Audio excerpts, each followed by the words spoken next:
Welcome back to the Jin and Jenny podcast. Today we're diving deep into some truly transformative ideas from The Courage to Be Disliked. That's right, Jin. We're covering the second night of the book, which honestly has a pretty bold statement at its core. It really does. The central premise coming from Alfred Adler is that all problems are interpersonal relationship problems. When I first heard that, I was like, wait, what? All of them? Exactly. And the book really breaks it down. What we often think of as really personal issues, like, I'm not good enough, or I'm not pretty enough, or I'm just not successful, they actually only make sense in comparison to someone else. So, if you were the only person on Earth, you wouldn't feel inferior, right? You wouldn't feel ugly. It's only when you compare yourself to others that these feelings even, pop up. Right. It really recontextualizes things, doesn't it?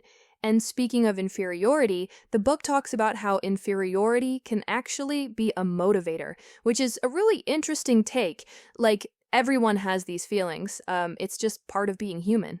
Yeah, but it becomes a problem, or what they call an inferiority complex, when you start using it as an excuse not to try. Oh, I'm just not good at that, so why bother? That kind of thing. Precisely.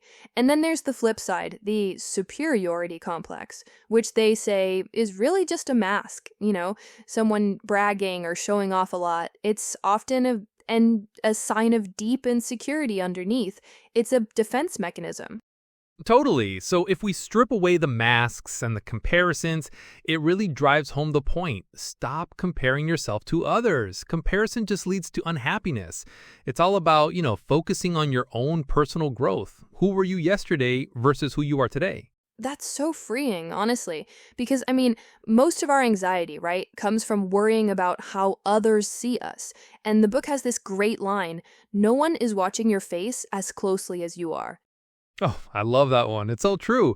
We think everyone is scrutinizing us, but in reality, people are really not paying as much attention as we think they are. They're more worried about themselves, probably. It's a huge relief, isn't it? And the book also talks about life's three big tasks: work, friendship, and love. And how problems in these areas often arise when we try to dominate or depend too much on others. Yeah, it all comes back to how we relate to people. Instead of trying to control or be controlled, Adler promotes this community feeling.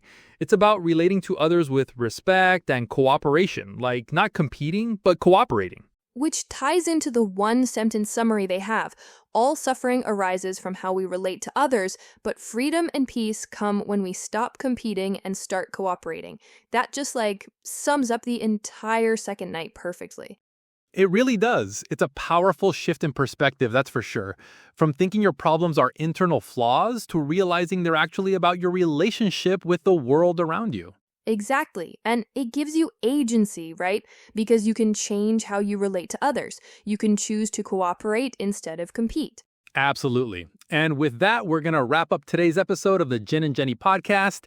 This second night really gives us so much to chew on about our interpersonal relationships. We hope you found this discussion as insightful as we did. Join us next time as we continue our journey through The Courage to Be Disliked. Thanks for listening, everyone. We'll talk to you soon.